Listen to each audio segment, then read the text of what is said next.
The Explorers Club.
Antipater of Sidon and Philo Byzantium. For the most part, they agree upon the seven wonders of the ancient world, what they are, these five sources. So most of them agree, and I'll get this out of the way so you know where we're going. Most of them agree that it is the Great Pyramid of Giza, the Hanging Gardens of Babylon, the Temple of Artemis at Ephesus, the Statue of Zeus at Olympia, the Mausoleum at Halicarnassus, the Colossus of Rhodes, and the Lighthouse of Alexandria. So they seem to agree on those as being the seven. Of course, we hear about the seven wonders of the ancient world, and we immediately think of the word wonders. And so from that, we figure that means something that is astonishing, right? It's amazing. Marvels to behold, grandiose in description. I mean, certainly when we see the Pyramid of Giza today, it brings about that sense of awe as an awesome. Of course, if we're in the middle of the 19th century, we would say awful, which sounds like it's bad, but it's full of awe. Anyway, so it was amazing, wonderful. But here's the interesting part, is that that's not really the word. What? Wonder is not the right word. Somebody made a mistake. So here we go. This is the part where I'm going to start ruining everything for you guys. The original Greek word is actually a theamata. Theamata means things to be seen. Theamata means things to be seen. So, in other words, these are the seven to be seen sights of the world. Now, the seven to be seen sights of the world, it doesn't sound that captivating. It's like seven must-see sights. But you got to realize this is tourism. They're trying to bring you in. These are must-see. We got to collect them all. We got to visit all seven of them, and so that's why it's must-see. So where do we get the word wonders? Somebody made a spelling error. So theamata is Theamata. Theamata. Well, somebody messed up and they got confused and they spelled it Theaumata, which of course really does mean wonder. So the fourth letter, alpha, becomes an upsilon, And now suddenly it's the seven wonders of the ancient world. So I'm sorry, I kind of ruined it there, but yeah, it's must-see sites of the ancient world. Not the so why seven? Why would they use seven at all? Well, seven is a lucky number in antiquity.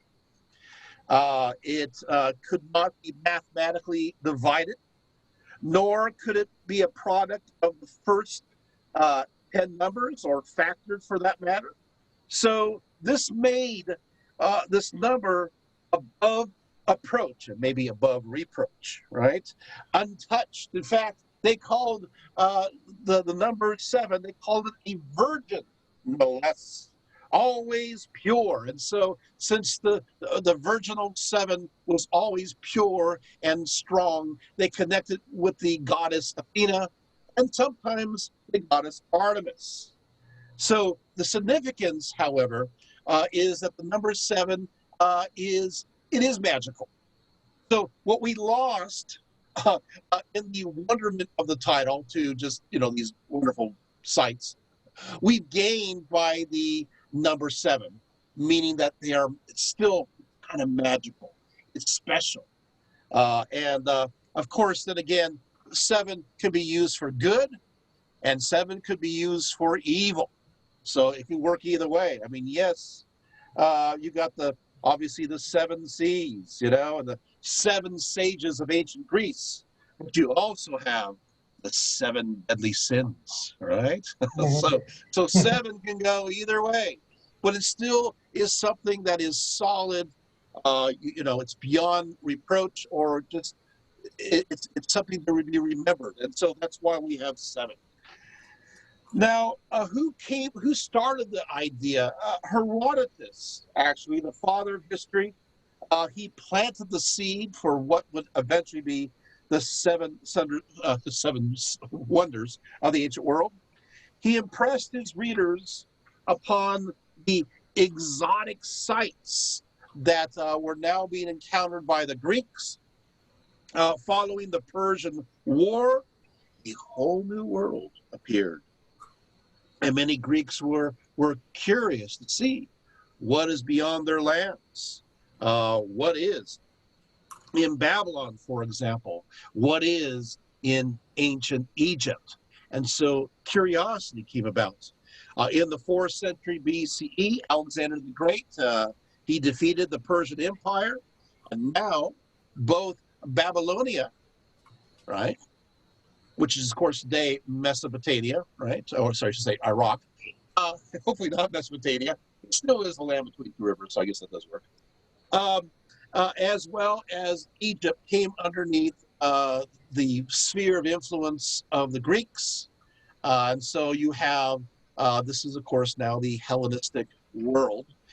Hellas obviously means Greece, and so Hellenistic is realms that are held by the Greeks. Okay, and so what will happen now is that, so there's tourism going on here. So yes, we want to visit the pyramids. We want to visit the Hanging Gardens of Babylon. We have wonders too, thought the Greeks. We have places that are special. They do add, obviously the Carian Mausoleum of Narcissus. But and it was formed by Greeks because there's 5 artists that worked on it. And so they started to say, why don't we also stress Greek sites? And so the Temple of Artemis and the Statue of Zeus and the Colossus of Rhodes were added because, my golly, Greeks are amazing too. so now we're kind of being more inclusive of everything. Okay. So now we have, as I mentioned before, the 7 wonders of the ancient world. And of course, we know them all by now, right? Okay, so they are what? Does anybody want to say one just real quick? Just shout one out. Pyramids of Giza. Okay, so you have the Pyramid of Giza. Good. What's another one? Hanging Gardens. Hanging Gardens. Anybody else want to shout one? Colossus of Rhodes. Huh? Colossus of Rhodes. Colossus of Rhodes. Okay, what else? Yeah, you guys taking notes? Temple of Artemis. Temple of Artemis. Yeah, that's 4. Okay. So next one, another one. Lighthouse of Alexandria. Lighthouse of Alexandria. Good. Okay. Got 2 more. How we're doing? Okay. A clue. Oh, Zeus. Something to do with Zeus. Zeus. That's right. Okay. It's like what, fat. It's like no, Zeus. Okay. All right. What else? Any other ones? Right. We're missing one. We have one more. See how memorable they are? Okay. Now we mentioned Hanging Gardens, did we not? Yeah, we did. Okay. So I'm going to do the last one. You know, The Colosseum? close. Colossus of Okay. Rhodes. Right. Yeah. So there we have it. And you're going, okay, so that was it. Well, the reality is the list wasn't completely agreed upon. There were some variants that happened. And some of the earlier lists mentioned, instead of the Hanging Gardens, they'll mention the walls of Babylon as being pretty amazing. So that was an alternative one. So, for example, we have here the walls of Babylon here. They were considered a marvel here. Herodotus does mention this. He says that Babylon lies in the Great Plain, and in its size, it is such that each face measures 22 kilometers, the shape of the whole being a square. Thus, the circumference is 90 kilometers. Such is the size of the city of Babylon, and it has magnificence greater than all other cities of which we have knowledge. First, there runs around it a deep and broad trench full of water, then a wall 50 meters in thickness and hundreds of meters in height. At the top of the wall, along the edges, they built chambers of 1 story facing one another, and between the rows of chambers, they left space to drive a 4-horse chariot. In the circuit of the wall, there are set 100 gates made out of bronze. And so the walls of Babylon was considered a wonder, and then it was dropped from the list. Then you're thinking, okay, so we get the Hanging Gardens of Babylon. Well, no, because then they thought, we're going to put the Obelisk of Babylon. What? That's all stuff you don't know. Yeah, you guys know the Great Obelisk of Babylon, right? No? No, I guess not. Okay. Yeah, that was on the list. Diodorus of Sicily discussed the legendary obelisk of Babylon. According to this, it talks about Queen Semiramis, that she quarried out of a stone for the mountain of Armenia, which was 40 meters long and 7 meters wide and thick. And this she hauled by means of many multitudes of yokes of mules and oxen to the river, and there loaded it on a raft, on which she brought it down the stream to Babylon. She then set it up besides the most famous street, an astonishing sight to all who passed by. And this stone is called by some an obelisk from its shape, and they number it among the 7 wonders of the world. Okay, so you're thinking, well, I don't remember that one.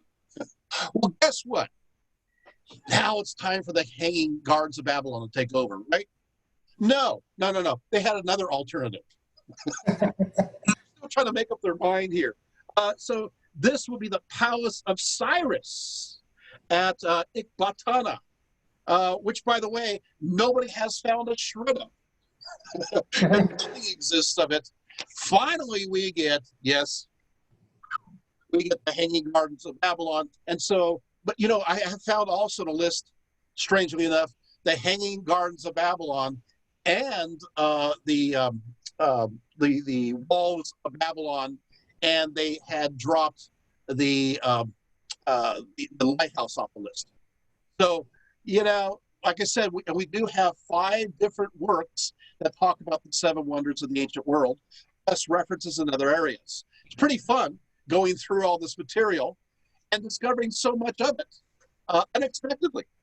So, but there we have it. Okay, so as far as dating when these seven wonders were kind of put together, let's go through this. Okay, so the Colossus of Rhodes was built between 292 to 280 BCE, while the lighthouse was built during the reign of Ptolemy, which spanned from 284 to 246. And so most likely this list came about probably around the 240s. Yeah, so, or a little bit after that. Okay, the earliest surviving list, however, comes from Antipater of Sidon, dating from 140 BCE. And he says as follows, quote, I gazed on the walls of impregnable Babylon, along which chariots may race. Ah, there's the walls again. And on the Zeus by the banks of the Alpheus. I have seen the hanging gardens and the colossus of Helios, the great man-made mountains and the lofty pyramids, and the giant tomb of Mausoleum. But when I saw the sacred house of Artemis that towers to the clouds, the others were placed in the shade, for the sun himself has never looked upon its equal outside Olympus. So from the perspective of Antipater, the best of all, obviously, is the Temple of Artemis. Notice that the Lighthouse of Alexandria is not on that list, right? So it's still being constructed, and that's why I did it around that time. Okay, so let's get started on talking about the Great Pyramid of Giza. Why not? I mean, this is the one that still stands. We can still see it. We're still awed by it. I kind of actually think that it's a pyramid scheme, but that's just me. So what happened is, sorry, these jokes, I got to watch out. Philo of Byzantium writes as follows about the Great Pyramid of Giza. He says, whilst it is impossible to build the pyramids in Memphis today, it is marvelous to describe them. Mountains have been built on mountains. The sheer size of the squared masonry is difficult for the mind to grasp, and everyone is mystified at the enormous strength that was required to prize up such a weight of material. The ascent is no less long or tiring than a road journey. Standing on the top and looking down, one could only dimly see the bottom. The whole polished work is joined together so seamlessly that it seems to be made out of a continuous rock.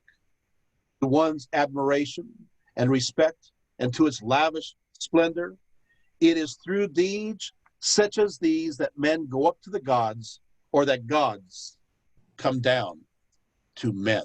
Wow, this is a great description of the pyramids.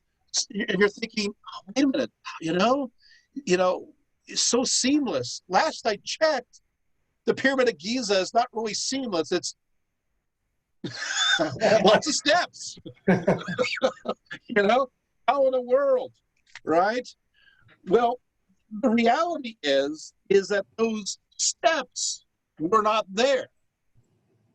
It was covered by smooth limestone before it was removed. We'll talk about when it was removed a little bit, but it was nice and smooth, which, by the way, makes the fact that he climbed it all the more awe-inspiring. Can you imagine trying to climb something as smooth and polished? So I got to give Philo some credit there. It's a pretty brave thing. Trying to climb up the slide to the very top. Can you imagine that? Okay, it was built by the Pharaoh Khufu, also known as Cheops, from 2589 to 2566 BCE. It is 146.5 meters high, or 481 feet, and it was the tallest structure in the entire world for 3,800 years. That is until the completion of the Lincoln Cathedral in England around 1300. So it was the tallest structure in the world up until then. It does deserve to be called a wonder. The Great Pyramid was not built by aliens.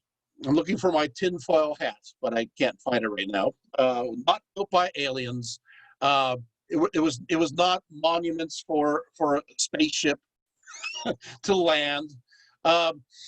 No, I kind of have to ruin things for you. But it was built in only 20 years. Got your attention? 20 years. Using a round-the-clock labor force, night crew and day crew. Of course, it's estimated that the weight, since there's about 2.3 million blocks, 12 blocks weighing between 25 to 80 tons would have to be placed into the structure every hour, day and night for 20 years. I'll say that again. In order to accomplish this, you have 2.3 million blocks, 12 blocks weighing between 25 to 80 tons would have to be placed into the structure every hour, day and night for 20 years. That's a lot of work to do. It was not built by slave labor. This is the Old Kingdom. They hardly had slaves. And those slaves that were brought in by foreigners. By the way, the Middle Kingdom didn't have instituted slavery either, although people felt like slaves at times. The New Kingdom did have slavery. It was brought in by those known as the Hyksos. And so, yes, New Kingdom, you have slavery. Old Kingdom, you don't. I think it's kind of connected to the fact that, in Egypt, living is easy. The Nile River, it comes in, and takes care of things in an agricultural sense, but a lot of people have too much time on their hands. You got to keep them busy. And so during those other times, it kept them busy building stuff. They were contracted labor. So just want to mention that. In fact, we have, guess what? Records of this, which I think is kind of fun there. Skilled workers, 10,000 of them. Their camps have been discovered at the base of the pyramids by the archaeologists. The breakdown of this labor was hierarchical, consisting of two gangs of 100,000 men. Each of these gangs were divided into 5 zaz, or phyli, of 20,000 men each, and then subdivided from there. So that's how they did it. And, you got to pay them. Yeah, so we have lists of how they paid them. I kind of think it's kind of funny. I found one list. They fed them, what was it? Onions, garlic, and beer on one list. I'm just thinking, hi, honey, I'm home. I've been working on the pyramid. Like, oh, can you imagine? Oh, okay. But you got pyramid breath, Of course, the interesting part about this is that they also gave them meat, the best meat possible. And we have found remnants of this best meat in the various pits by the labor camps. We have even found a journal that part of it survived, that was written as part of creating this particular pyramid. We have the guy's name. He writes down details and talks about shipping the stone up the Nile. Did you guys know this? Guess we're all in denial now, right? Okay, so there you have it. So pyramids, pretty interesting. Obviously inside you have the grand gallery, the king's chamber, and the queen's chamber. The entire pyramid was covered by smooth, white limestone blocks. Smooth. And you're thinking, how long did that stand there? All the way to the 1300s. Isn't that sad? It almost came down to us in a beautiful form. But then there was an earthquake and it loosened the stones. These stones were then removed over a period of time, starting with Nasser al-Din of Hassan in 1356 to build various buildings in Cairo, including various mosques. So if you want to see this beautiful white limestone, you can go to Cairo and and some of these buildings still stand to this day.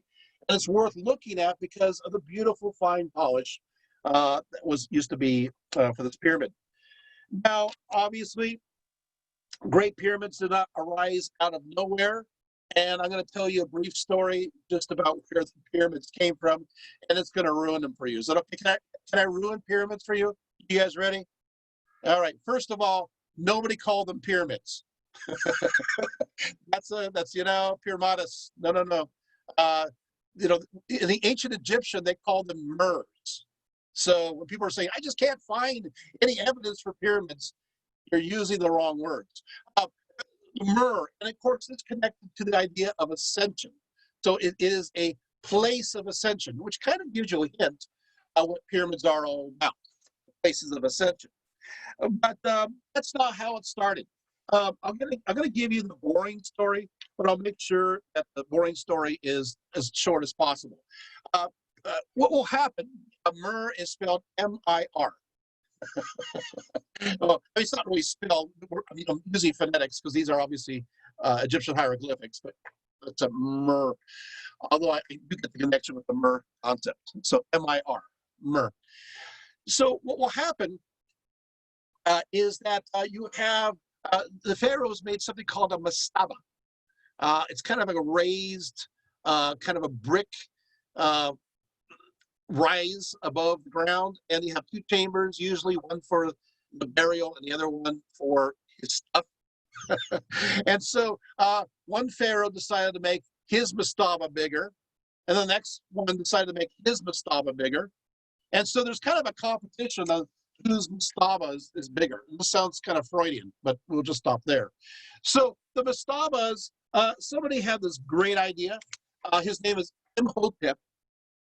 And he's working for King Dozer, and he said, you know how I'm going to get the best the best tomb possible is I'm just going to stack the mastabas up.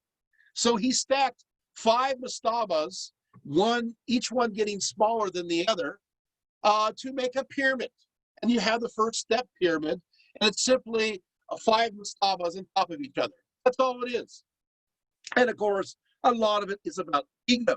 And it is 62 meters or 203 feet high, built during the Old Kingdom. Well, there's a few pharaohs in between. And here comes a guy by the name of Huni, Pharaoh Huni. And Pharaoh Huni, what he does is that he decides that he's going to try to make it higher. So instead of making full-size mastabas, he'll make a whole bunch of little ones, real small little ones to get higher up.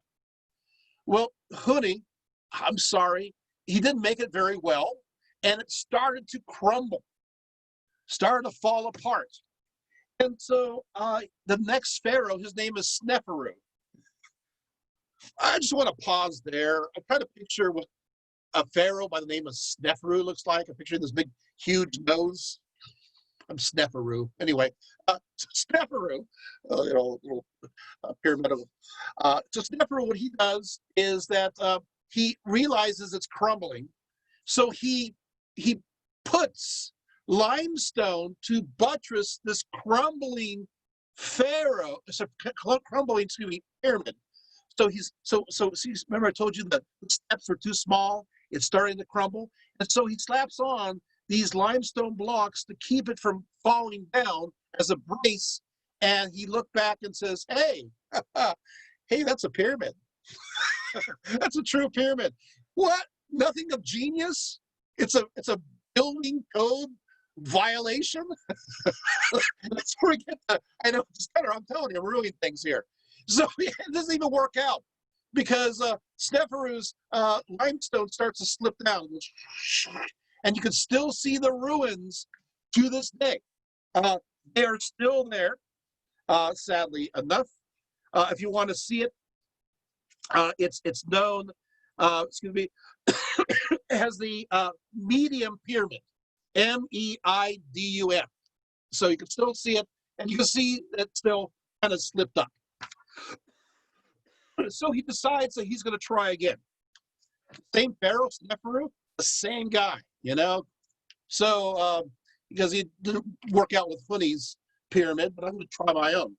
And so he creates what will become known as the bent pyramid. The bent pyramid, this is really sad too.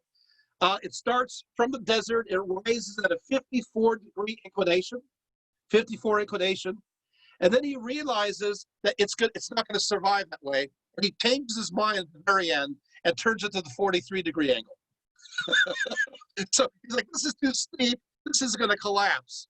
And it's called the bent pyramid because it will bend. It's like this. So guess what? That same Pharaoh starts for the third time. People are always going, wow, we're so amazed at the pyramids. How long did it take them? Well, this one Pharaoh is going through his third try. So they're getting this down, trial and error. And this one is called the Red Pyramid. The Red Pyramid by Neferu, it still stands to this day. And he figured out, well, we're not going to do 54-degree inclination. We're going to do the 43 that we had at the very end. He made the entire thing a 43-degree angle, and guess what? It still stands this day, and it is the most perfectly preserved pyramid. Still there. It's amazing. It is 105 meters, it's 344 feet high today. It's just a little shorter than the Great One of Giza, and it has the covering on it. We need to have more tourists go there. You know, imagine what it looked like. Okay, so what does a pyramid represent? Well, it does represent ego quite a bit, but it does also represent the tenacity of humanity to keep trying through trial and error to master the pyramid. You got to give them that. But later on, of course, they'll wink and say, hey, it represents, you know, the ray of Ra. The rays of Ra coming down there, because you know, it's not a building code violation at all. It's you know, it represents the rays, and they go with it. And so that becomes a lovely story. You can also merge, because they are places of ascension, can be understood as resurrection machines, in a sense. I don't want to say it quite that way, because that sounds woo. But the idea is that it does represent the power of Pharaoh and his power over immortality, because he is, after all, a god king. So there you have it. There's other stories I can tell, but then the whole talk will be on pyramids, and I don't think I want to do that. Is that, you guys got it? So I don't have to talk about what happened to the pyramids, because guess what? They're still there. So let's move on to the Hanging Gardens of Babylon. Okay, so the Hanging Gardens of Babylon, writing around 290 BCE, there was a certain Berosus, as recorded by Josephus, who directly credits Nebuchadnezzar II with the construction of the Hanging Gardens of Babylon.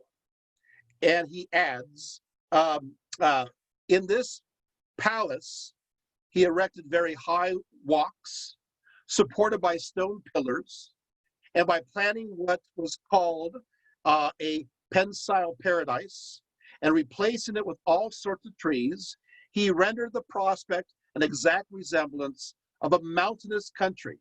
This he did to gratify his queen, because she had been brought up in Media and was fond of a mountainous situation. This is in Josephus against Apium. Well, this is a good source because, you know, I mean, first of all, Berosus is actually from Babylon. He spent part of his life there before going on to Egypt. So this would be, in a sense, a primary source. So he was there to see it. And that's a good description. The problem is Nebuchadnezzar never mentions the fact that he made a hanging garden. So it could be Josephus going, hey, you know what? One Mesopotamian king sounds like the other. We don't like Nebuchadnezzar. Yeah, we'll just put his name there. That's a possibility. The other possibility is that the inscriptions got lost. But we do know that making gardens, especially ones that seem to hang, was not unique. You have Tiglath-Pileser the first, 1115 to 1077 BCE, who made vast gardens of Nineveh that had a quality of seeming to hang. You have Nersanopol the second, 883 to 859, who also planted extensive gardens. In fact, in his own inscription, I'm reading him now, canal water came flowing down from above through the gardens. The paths are full of scent. The waterfalls sparkle like the stars of heaven in the garden of pleasure. The pomegranate tree, which are clothed in clusters of fruit like vines, enrich the breezes in the garden of delight. I assure the Sartopol, gather fruits continuously in the garden of joys like a squirrel. Okay, all right. He had me until squirrel. It was really beautiful, and I just picture this. But whatever. The point of the matter is, it is hanging. It is a garden. Waters are coming down. It's beautiful. So we go on. Diodorus Siculus also writes about these hanging gardens, and his description is pretty close to it. I'm actually reading his description. He says the Persian. Okay, yeah, okay. Wanted to resemble the mountains, the meadows of her mountains. Asked the king to imitate, through the artifice of a planted garden, the distinctive landscape of Persia. The park extended 4 plethora on each side, and since the approach to the garden sloped like a hillside, and several parts of the structure rose from one pier to another, the appearance of the whole resembled that of a theater. While the ascending terraces have been built, there have been constructed beneath them galleries which carry the entire weight of the planted garden and rose little by little, one above the other along the approach. And the uppermost gallery, which was 50 cubits high, bore the highest surface of the park, which was made level with the circuit wall of the battlements of the city. And it goes on and on. So basically, this is what it looked like. You just picture a theater, and the gardens are in tiers all the way down, but in a circular sense. You guys got it? So circular tier, going down and buttressed against the high walls of Babylon. But in the vaults below it, have vast galleries and beautiful places. So they're not necessarily hanging by anything, right? But they do seem to be suspended in the air, and they would have been absolutely beautiful at one time. Of course, you can see, I also have other sources, which I will not read to you about them. You have, but we can go through this. Curtius Rufus talks about it. Strabo, he talks about it, mentions it as a 7 wonder. And others as well.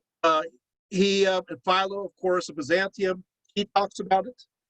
But basically, there you have it. At this point, nothing remains of the hanging gardens. We haven't found anything. Some people are becoming so desperate, they think, well, Babylon, that could mean gate of the gods, and perhaps the site is the gate of the gods, Babylon, in Nineveh instead. And we do have evidence that there were hanging gardens in Nineveh, and in fact, I just mentioned one to you, under the squirrel. So maybe it's possible that that's where it is. But at this point, this is another lost wonder.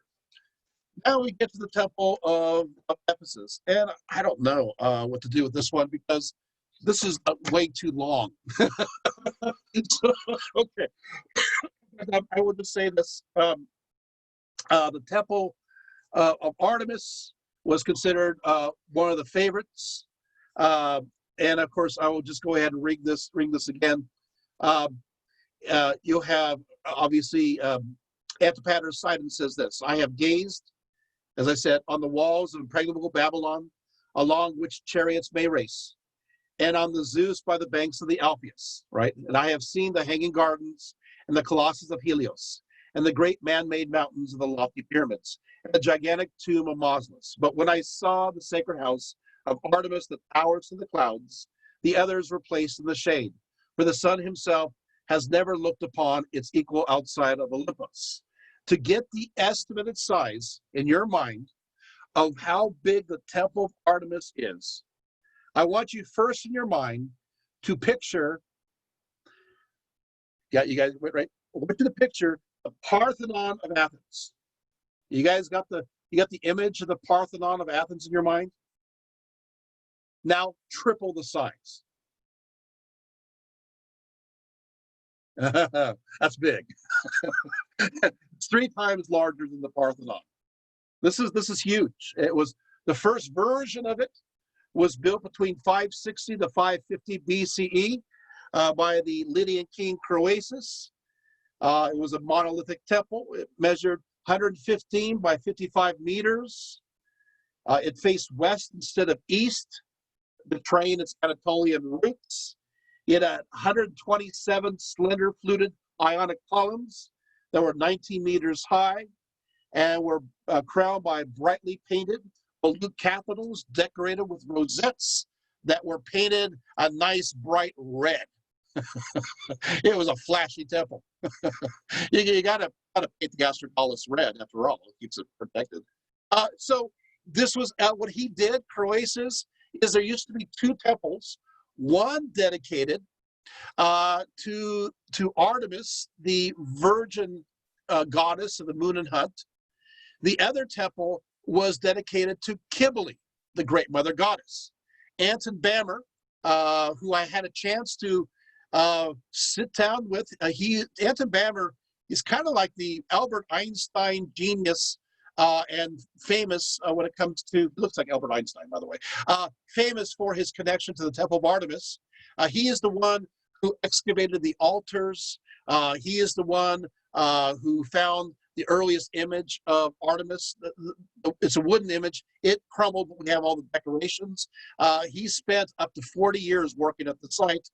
And one time we had a chance to sit together, and he went over my preliminary dissertation, and we went through it together. So that was really cool. Because I can't get this information wrong because he's there going through with me. And I do have pictures if you're interested of me and him working together on it. But Anton Bammer mentioned the fact that they discovered these 2 sites. And if you take a look, you'll see that they're there. And what happened is Croesus tore down both those sites and built one temple on top. Well, actually, one temple on part of one of them. The other kind of was in the foreground, and the forefront. And so what happened is, here you go, a temple dedicated to the virgin goddess of the Greeks, and you got a temple dedicated to the great mother of Anatolia. When you made it into one temple, it became dedicated to a great virgin goddess, a great virgin mother goddess. You guys getting this? So we see this already in inscriptions by the time we get to the 4th century. Is this fascinating? So this concept comes about. You can see it's very interesting because Ephesus was the place where they declared Mary Mother of God at the Third Ecumenical Council of 431. Interesting. Just kind of throwing that one out for free. There's already have been a precedent there for a virgin mother going all the way back to this time. These ideas are being cemented together. That's amazing in and of itself. But this temple was burned down. Okay, and they built another one. The reality is, Herophilus is the one who burned it. You're not supposed to say his name, but, because he got the rap. I gotta tell you a secret. Anton Bammer told me this one. He didn't really burn it down. What happened is that it was was actually sinking in into the ground because it was unstable, and there was already cracks developing, and so the priests destroyed their own. Shh, and and he got the rap, so they could rebuild it in a better way. Yeah, we actually have inscriptions talking about the continual repairs of this temple towards the end, and so they took it down, they burned it in a remarkable fashion. Somehow, all the amazing stuff inside was saved. That's the first big clue. They're moving everything else to wink, wink, to knock down this thing. So they rebuild the Temple of Artemis, and it is just as wonderful as before. 117 ionic columns again, and so forth and so on. You had great sculptures and so forth there. You had in front of it a giant U-shaped altar that dominated the courtyard. It was 39 by 20 meters. It's a big altar area. They had stalls for 20 oxen. So they had 20 oxen they could kill. They had a whole series of taking care of that. In fact, part of this altar complex, there was one part of the altar that had a statue of Artemis on it. And what it did is that the long and the short of it is, this U-shaped altar, is that it faced the altar faced the how do I say this? The Epiphany Window. And what's interesting is that in the Epiphany Window, you have which is in the pediment of the temple, you have an image of Artemis that was golden. So what happened is that when the sun would set in the west, the light would hit directly the image of Artemis in the Epiphany Window, and then the light had figured out would splay straight down like a ray right down onto the altar area where the other Temple of Artemis was located. Isn't that cool? So they had it all planned out. Yeah, okay. So playing with light, of course, everybody at that moment would go, oh. There is another Epiphany Window on the opposite side as well, because, why not double up the effects? It was, again, we know exactly how they did the processions. And of course, I could tell you exactly that, but then we would be here forever. So you could ask me afterwards about that, but we don't have time. So anyway, amazing place. We move on to the statue of Zeus at Olympia. Oh, I should tell you what happened to Temple of Artemis. Sorry. Be bad. Okay, so what happened is that beautiful temple doing pretty well. And then between 249 to 251, everything goes wrong in Ephesus. You know how 2020 is with us? Yeah, that's 249 to 251 for the Ephesians. We're talking fires, we're talking plagues, and we're talking barbarians coming down and attacking. That's not enough. I mean, this is just a horrible period of time. So I mean, the Ephesians will probably look at us today and say, "Hey, I got you. I know how you're doing." So what happened is the Temple of Artemis burned, and so they had to reconstruct part of it, but not to its full extent. Especially they rebuilt it during the time of Diocletian, and so a lot of it was the inner temenos was roofed over, and that became the temple, and then surrounding it were the broken columns or the colonnade of the original temple. Does that make sense? And everything else was, destroyed. Well, that kind of went on for a little while.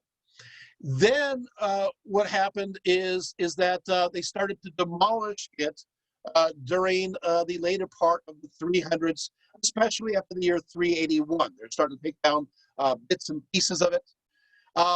It gets worse by the time of John Chrysostom is there.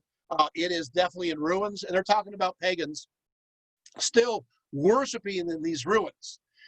Many of the images of Artemis were politely buried as opposed to destroyed. We got two famous images that were taken good care of, so they felt bad, the new era is coming about. And so they bury what's called the Great Artemis and the Great Beautiful Artemis. And as you know, they're unscratched, great condition. So they gave them a proper burial. Well, then I'm going to share some information that nobody knows again. Here he goes. So Antipater and his wife shared that they built a church dedicated to the Virgin Mary inside the Temple of Artemis. How's that? They gave me the article. I never published it. But anyway, the point of the matter is, there it is. they publish bits and pieces in other journals, so yay, it's still out there. But the point of the matter is, hey, the legacy goes directly to Mother Mary when it comes to the site. Okay, but today you go there and it's all they have is a reconstructed pillar. It's not even the full site, it's full size as it was. And oftentimes there's a stork's nest on top, and oftentimes with a stork in there, and everything else is real marshy. So this great site of one of the 7 wonders of the ancient world, or 7 must-see list of the ancient world, it's kind of marshy. I love going there in May because all the turtles like to swim around the ponds throughout the temple site. But if you're not into turtles, it's hard to figure out what's going on. Even the turtles seem a little bit lost.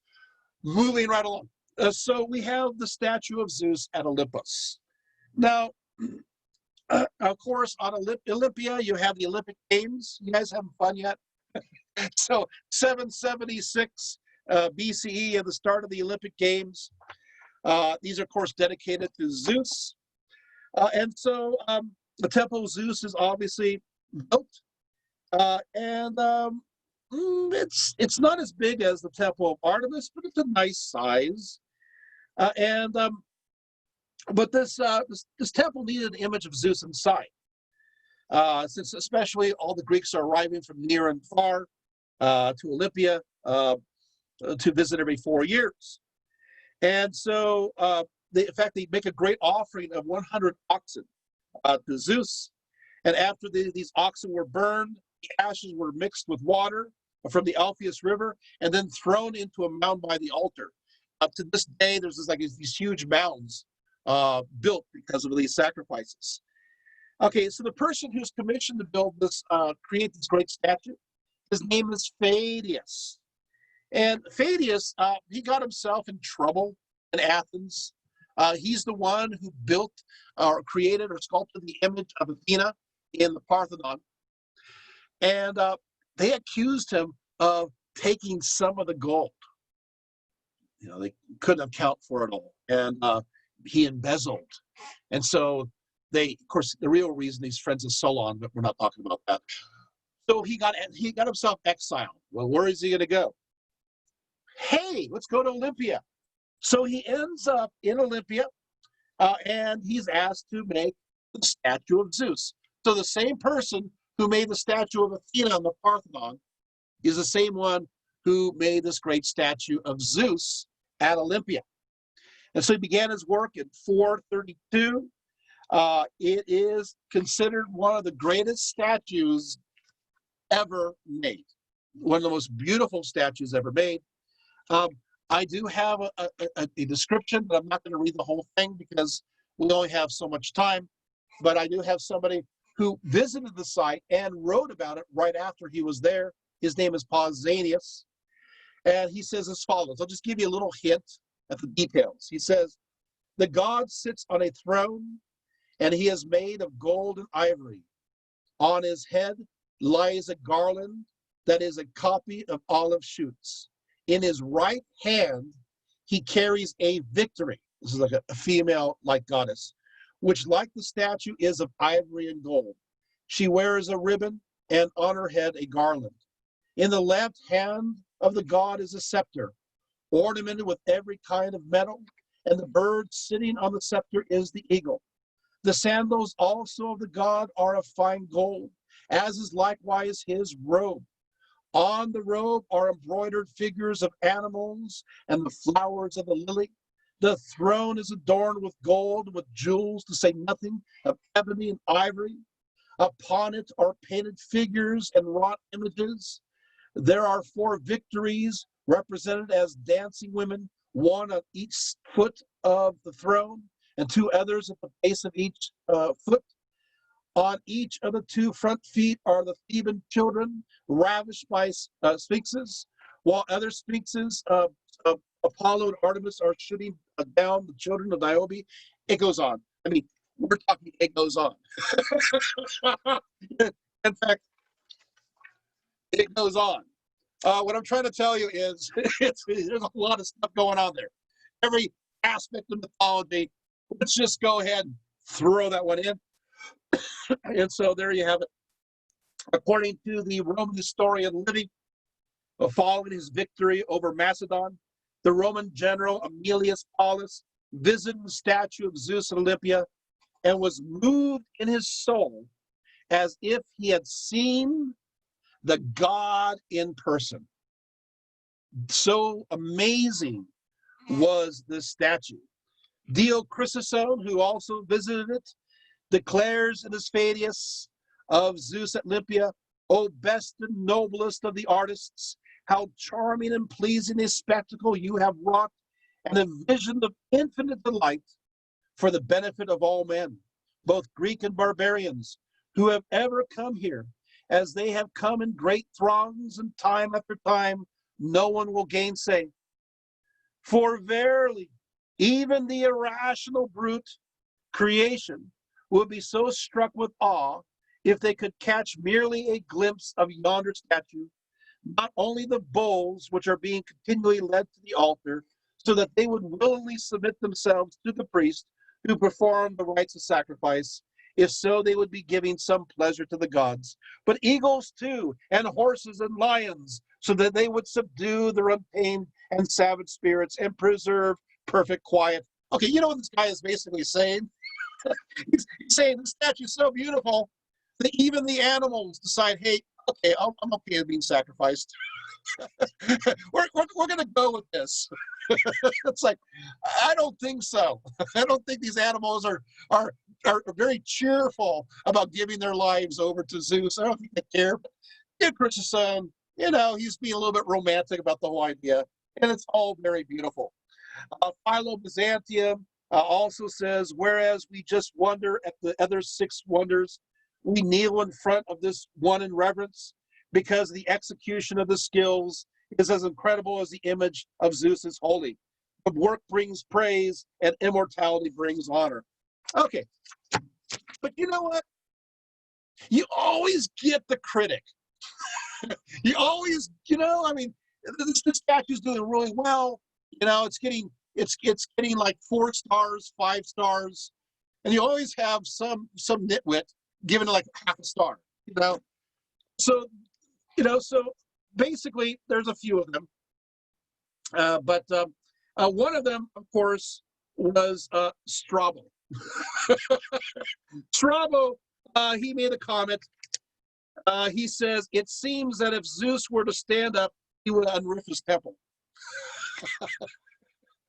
So basically, so all these people are marveling at this beautiful statue. And, I'm sorry, it's funny. And here we go. And so what happens is that Strabo goes, he's so tall in his throne. If he stood up, he would hit his head on the roof and go right through the roof. Okay, there's another guy who also said, Lucian of Samosata. He said, "Yeah, well, the statue is ivory and beautiful, but the wooden supports are full of rats." So like I said, you're going to have critics, but it tells you how famous it is. Well, what will happen is, as time goes on, is that everybody wants to have it. Oh, by the way, Phidias, you're thinking that, why did Phidias make the statue? It must be because he just loves Zeus so much. And he does say that he was very much wanted to honor the Zeus that he saw in the Iliad. But who he kind of really did it for? His boyfriend. It's like, what? Yeah. In fact, he immortalized his lover Pantarchus by chiseling Pantarchus Kalos, or so basically Pantarchus the beautiful into the little finger of Zeus, according to Clement of Alexandria, and he immortalized his lover by making another representation of Pantarchus at the feet of Zeus in a relief of a boy crowning himself. He's going to really like this. So, once again, a very human connection to this beautiful marvel that moves people to the awe of Zeus. And he's thinking about somebody he loves, which is nice, but it kind of changes the perspective just a little bit. But it moves on. I do have Philo of Byzantium talking about, but if Zeus is embarrassed to be called the son of Thaddeus. Anyway, moving on. It gets worse. They notice this. The ancients, they're quick to catch this, and it became an inside joke. Okay, so a guy by the name of Caligula decided that, you know what? I'm going to take the statue, this Roman emperor, I'm going to take the statue of Zeus, and I'm going to bring it to Rome. And I'm going to cut off its head and put my head on top of it. So he was all ready to have at it. According to Suetonius, you already have the scaffolds around the great statue of Zeus, ready to remove it, and of course cut off its head. And fortunately, Gaius Caligula was killed, just like that. And according to two sources, including Suetonius and Cassius Dio, at this very moment, the Zeus statue was seen to laugh. And the scaffold with his laugh fell off. So that ends that, all right? Okay, so you're thinking, okay, so what's going to happen? You're thinking, how important is the statue? Well, this is going to get really interesting quick. So the statue, it went through various situations. It suffered some damage. Lucius Samosata mentions a little bit of damage going on in the 2nd century. But what happens is that the Temple of Zeus at Olympia is closed by Theodosius I in the year 391. Okay, so he orders, them all closed down. Firmicus Maternus, he writes, "Most holy emperors, remove your temple treasures, cut them all down. May your money-making fire and the flame of your metalworkers roast these gods. Put all the temple gifts at your own disposal and control them for yourselves. Once the temples have been destroyed, you will be carried forward by virtue of the greater God." And so this is the kind of spirit that's going on. But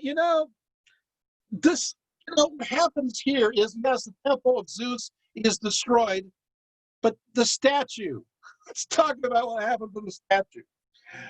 Well, what happened to the statue is that it was moved. They moved the statue. So what happened is it was shipped off to Constantinople in the early 5th century. And so the eunuch and court favorite of the Eastern Roman emperors was determined to save much of the great artwork. And so his name is Lausus. And Lausus said, okay, so we're supposed to dethrone the gods. Nobody says we can't bring them here. And so he created in Constantinople a museum full of exquisite artwork that was located by the Hippodrome of Constantinople, which has the famous bronze tripod from the Oracle of Delphi. Yes, the edict of Theodosius II in 408 declared to unseat them, but Lausus, he had other ideas. And so he built his museum by the stadium and by the baths Zeuxippus. And there it stood, along with the famed statue of Aphrodite from Canidos, as fashioned by Procletus, as well as other famous treasures. Unfortunately, the Palace Museum of Lausus was destroyed, burned in 475 because of a fire. And so that is the end of the statue of Zeus. or is it? Okay, you gotta hear this story. If you haven't heard this one, you're in for maybe too much of a treat.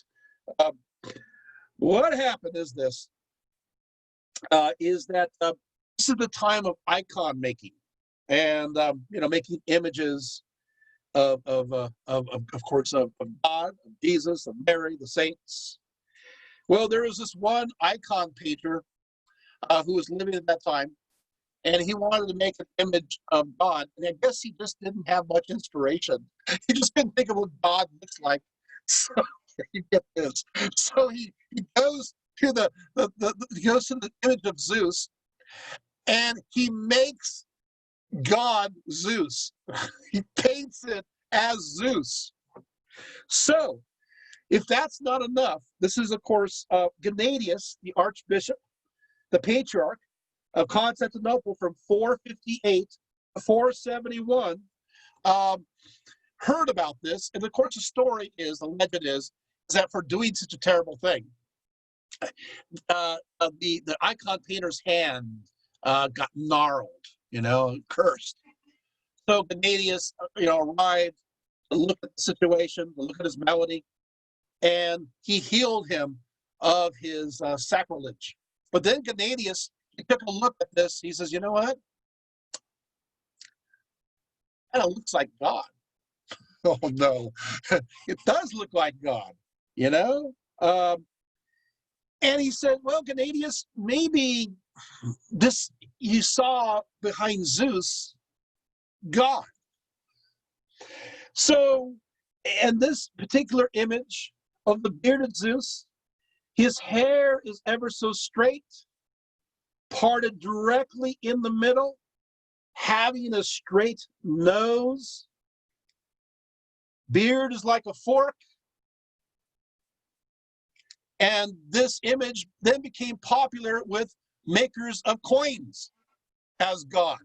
Now, this image is going out on the coins. You can take a look at coins from the period of time, from the 400s and the 500s, and you got these images of God. It's like, wait a second. Wait, he's holding the scepter. Wait, his beard. Oh, no. And it became the famous Christ Pantocrator image, which, by the way, in Byzantine art is still the image today. So we have comments on this. Even John of Damascus talks about the fact that in the painting, he divided the hair into parts so that his face should not be hidden, for this was the way the Greeks painted Zeus, unquote. Oh, no, we got ancient confirmation on that, even into the 700s. So when you see images of God or Jesus Pantocrator, congratulations, you are now seeing the image of Zeus from Olympia. That's your big epiphany for today. I'm sorry, you just can't make this stuff up. I just think it's too funny. Okay. I know we're running out of time. And we're at the Mausoleum of Halicarnassus. Well, I think we're doing pretty good. What do you think, huh? Okay. Under the Persian Empire, of course, you have obviously the Greek colonies were suffering. The Persians are taking over. I got to tell you, I'm going to be very unpopular. The Persian rule wasn't too bad. Sorry, it was bad for some people, but the Carians did pretty well. Let's talk about ancient Caria. I think the Carians are so interesting because it's an egalitarian society that was able to survive, even as late as that period of time. We had as many male as female leaders in the southern part, probably a legacy left over from even before maybe the Bronze Age. Anyway, so Mausolus, yeah, that's a guy's name. Mausolus was a petty client king of course, the Persian king, the King of Kings, Lord of Lords. And that's, by the way, the name Mausolus is where we get the word mausoleum from, right? And Mausolus, he was in love with, of course, his beautiful wife, Artemisia, who is also his sister. So it's kind of like so she's a queen sister wife. Okay, anyway, so what happens is that he was he fought oftentimes against Rhodes, and he eventually dies, and his wife takes over, sister wife takes over, Artemisia, from 353 to 351, after which point she dies, and she was able to take over Rhodes, by the way. In fact, she made a huge monument dedicated to that fact, which the Rhodians later on, after her death, try to cover up because it's pretty embarrassing how she beat them. But about this story, she wanted to create a great monument to her husband. She was, by the way, so in love that she mixed his ash with her wine and drank it every day. Just can't make this stuff up. I don't know how much was left of him to put into the mausoleum, but ask that question if that legend's true. So she builds this gigantic mausoleum. Well, then of course she dies. Well, in the 1st century CE, Pliny the Elder notes that you had artwork done on each side. He says the circumference is in all 440 feet, and the breadth from north to south 63, the two fronts being not so wide in extent. It is 25 cubits in height and is surrounded by 63 columns, the outer circumference being known as the pteron, which means the wing. The entire east side of the mausoleum was sculpted by Scopas, the north side by Brexus, the south by Timotheus, and the west by Lercarius. And so basically these 4 artists are trying to rival each other because they all want to have the best side. You're going to look at my side. And so, hey, you know what? Competition is sometimes good because it made the sculptures absolutely amazing. It is a combination of 3 architectural types.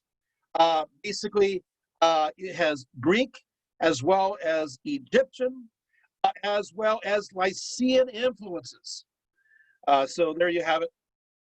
So the lowest part resembles a Lycian tomb. The middle part resembles a Greek temple, and the top is a pyramid. Isn't that neat? And all 4 sides, wow, I may change that pretty quick. 4 sides covered with this amazing artwork. It stood for a period of time. In fact, it was so popular that people started to mimic it. And some of those mimicked mausoleums are still standing to this day. And I visited a few of them throughout Caria and moving into other parts of Asia Minor. It stood for a long time. In fact, here's the sad news.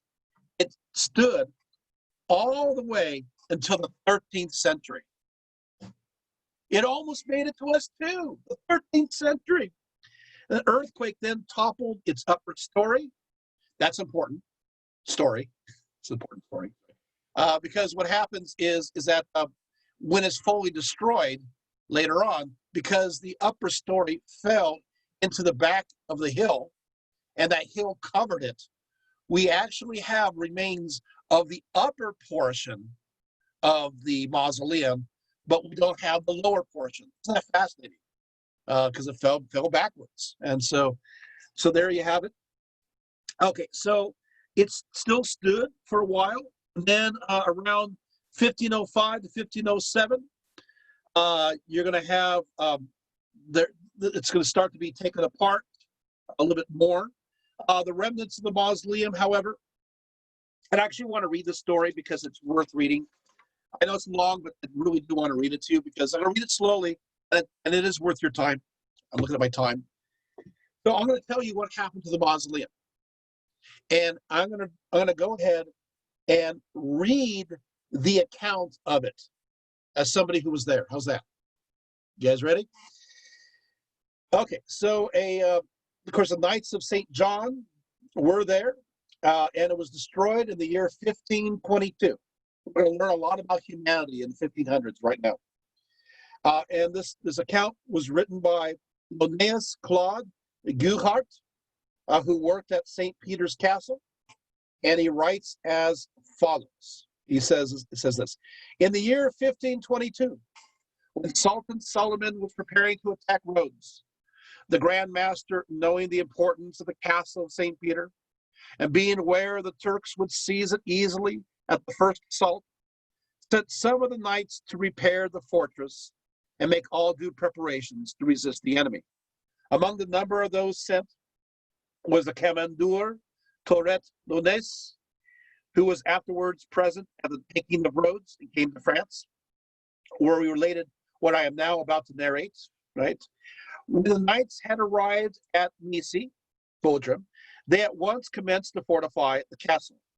And looking about for stones wherewith to make lime, found no more suitable or more easily got at than some steps of white marble raised in the front of a terrace in the middle of a level field near the port, which had been formerly a great square of Halicarnassus.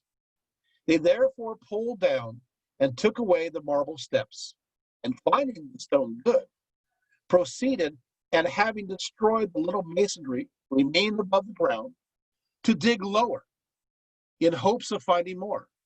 In this they had great success, for in a short time they saw the deeper they went, the more the structure was enlarged, supplying them not only with stone for making lime, but also for building. After 4 or 5 days, hope you're still listening, having laid bare a great space one afternoon, they saw an opening into the cellar. Taking a candle, they let themselves down through this opening and found that it led into a fine square apartment, ornamented all around with columns of marble, with their bases, capitals, architraves, frieze, and cornices engraved and sculpted in half relief. The space between the columns was lined with slabs and bands of marble of different colors, ornamented with moldings and sculptures in harmony with the rest of the work, and inserted in the white ground of the wall where the battle scenes were represented in sculpted relief. You're thinking, this is beautiful. I mean, can you imagine seeing such a sight? Now wait. Having at first admired these works and entertained their fancy with the singularity of the sculpture, they pulled it to pieces and broke up the whole of it, applying it to the same purpose as the rest. Isn't that disappointing? I mean, you're just like, something is awe-inspiring, marvelous, and you're like, wow, this is amazing. Let's destroy it. Break it down and use it. I tell you, those people in the 1500s, obviously, we've improved since then, right? Beyond this apartment, they found a very low doorway, which led into another apartment, serving as an antechamber, where was a sepulchre which was decorated with column tops and companion of white. And they keep discovering all these beautiful things. They even found fragments of cloth of gold and spangles of the same metal. Absolutely beautiful. And of course, they destroyed the whole thing. There is nothing left of the Halicarnassus except for pieces that are reused in St. Peter's Castle, and drumroll please, a happy accident where part of the top layer fell back into the hill behind. Archaeologists found that, and as a result, we can reconstruct the top levels. Isn't that great? I love Halicarnassus. I've been there 3 times, but it's definitely well worth the visit. Especially if you have a good guide that knows how to figure out this gigantic hole in the ground and tell you what it really is there. He's like, can you imagine, how wonderful this is? As I'm weeping. Okay, we're at looks like we're at the Colossus of Rhodes, and we'll see how much time we have. Okay, we got 2 more. We can do this. The Colossus of Rhodes. Well, the Colossus of Rhodes, long story, really short, is that during the Hellenistic age, you had after Alexander the Great, you have these various generals they're fighting about. And there's a certain Antigonus, the one-eyed, and he has a siege against Rhodes. And Ptolemy the First of Egypt wanted the same site. Nobody likes Antigonus the First, the one-eyed anyway. And Ptolemy was able to help the Rhodians through a relief ship so they can hold against the siege of Antigonus the First in 304. And as a result, Antigonus abandoned his plans. So he left, leaving his siege equipment worth 300 talents, thanking Helios, their patron god, for this victory. They decided to use these 300 talents to erect a great image dedicated to their savior, solar deity. And so the Rhodians created this gigantic work. They outsourced a certain Charis, who received the honor. Charis didn't know what he's getting into. It's another sad story. So basically, what happened here is the Charis said that okay, we want to. What would you charge for a statue 50 feet high? And Charis gave the amount. And then they asked him, what would you charge for a statue twice that height? And he says, oh, I guess I charge twice that amount. Wait a minute. When it comes to engineering, making something that high as a statue was so daunting, he wasn't thinking straight. Because it will require eightfold the amount of labor. Because of that, but a bargain was a bargain. So he set about trying to make the statue, and then then they ran out of money. But since he had by his honor promised to make it under budget, he used his own money, and then he committed suicide. So poor guy, didn't work out for him. This great statue stood for a long time, dedicated to the sun. Well, actually, not really a long time at all. What happened is that while it was built, it took from 292 to 280 BCE to build. It was 60 feet, 18 meters in diameter, and its legs did not span the harbor like we thought. It was just off to one side, right next to that castle. Well, there are remnants of some of the statue supports that are still there, which they recently discovered. But it was destroyed in 226. So it only stood from 280 to 226, about 60 years. But the ruins were so cool that people loved to visit them anyway, because they're still monolithic, and it was still a tourist attraction. So good news there. What happened to it? Well, what happened is it was in ruin, stood there to the 7th century, and during the Caliphate of Uthman, between 644 to 656, the entire work was sold to a Jewish merchant who shipped it all off. And he got a good price for it too. So that ends that, that great wonder. And we're finally at the lighthouse. We made it. Whew. There is a light at the end of the tunnel, and it is a lighthouse. So here we go.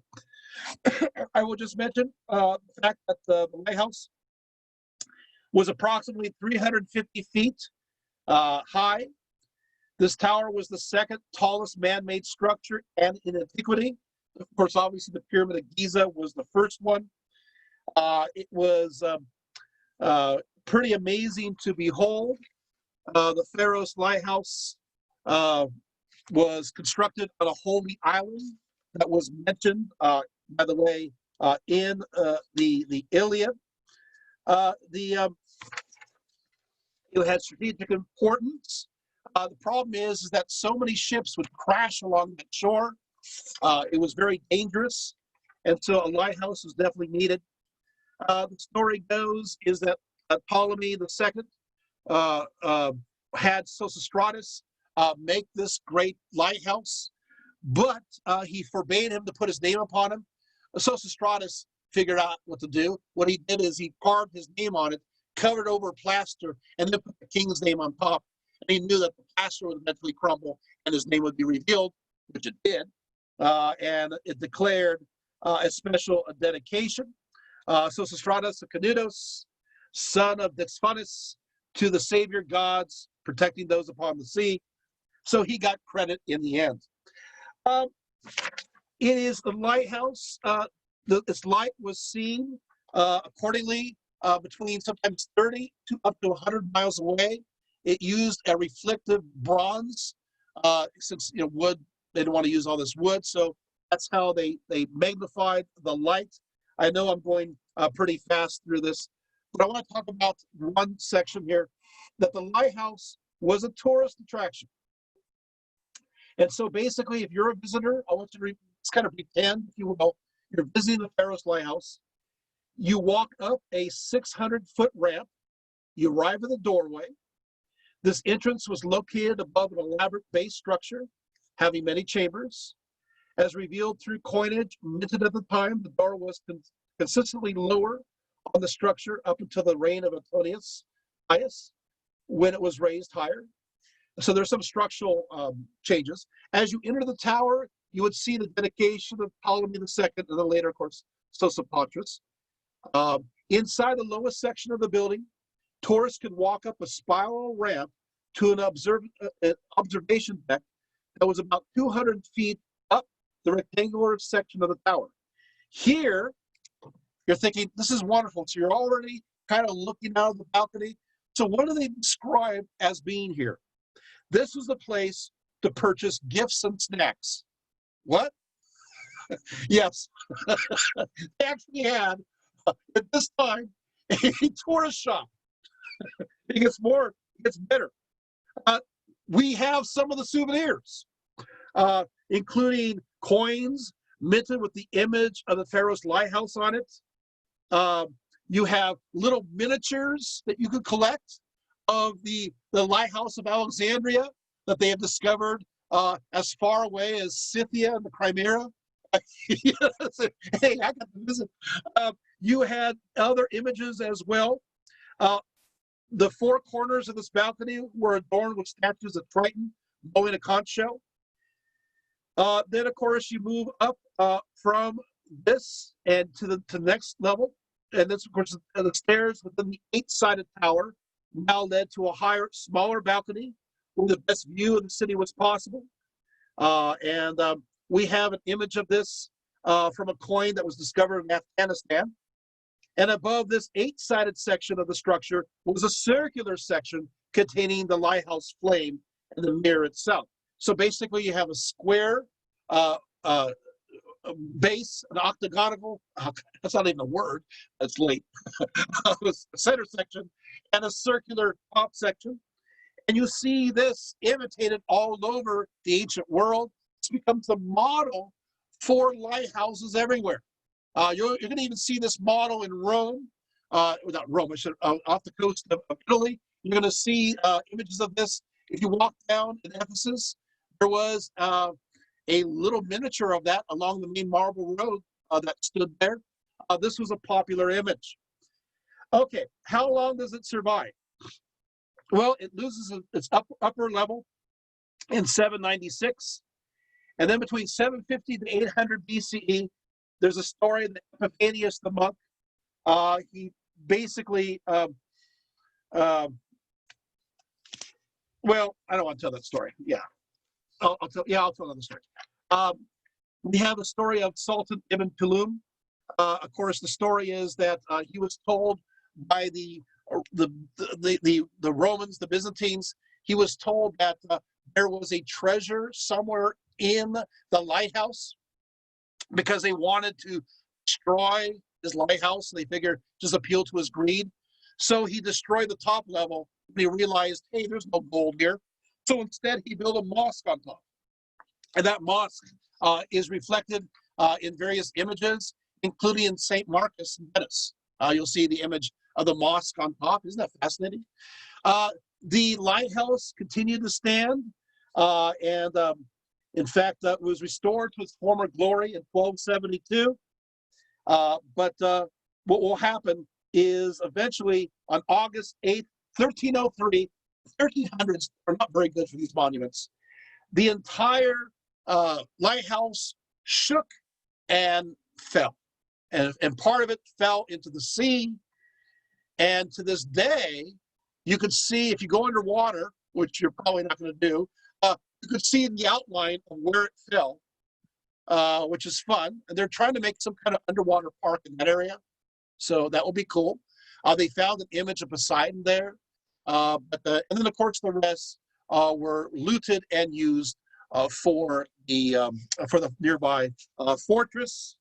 And that ends the great Pharaohs Lighthouse. So what are we leaving with here? Because obviously we're finishing up right now. We're leaving with, of course, that these 7 things you must see truly are, from our perspective, wonders. Seriously, you look at the pyramids and you can't help but feel awe for them. The Pharaoh's Lighthouse, with its brilliant beacon, was able to bring in ships to safe harbor, and the light was seen for up to 100 miles away. This statue of Zeus literally moved people to tears. It even got to the heart of a icon painter who was needing inspiration. You know, and you think about this, the mausoleum became beautiful because of competition. And I mean, so really these are masterpieces that are definitely worth remembering, and it shows the creativity and the tenacity that we have by our human nature. The pyramids do appeal to ego. The mausoleum does appeal to competition. The Pharaoh's Lighthouse does appeal to utilitarian grandeur that was much needed. The statue of Zeus does appeal to aesthetics. The Temple of Artemis does appeal to a sense of loftiness of this place in the clouds. And of course, you have the sheer balance between nature, right? Nature and humanity, the balance between in the Hanging Gardens of Babylon. And I think that together they are an amazing accomplishment. I know I did forget one, but I don't know. I don't have much to say about the Colossus of Rhodes because it only lasted for 60 years. But maybe that is a representation of hubris, as well as the fact that we don't always succeed at what we try to accomplish. Still, people appreciate it anyway. So thank you very much. I hope you enjoyed the talk. And I'll get one more picture of everybody before we all go. If you want to turn on because we have some more people joining us. And then I will open up for questions.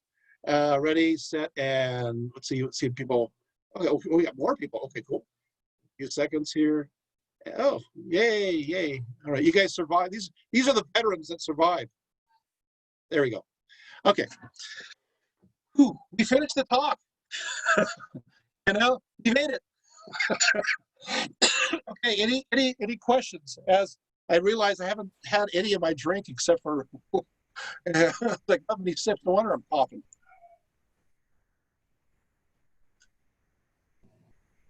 Well, that's gone.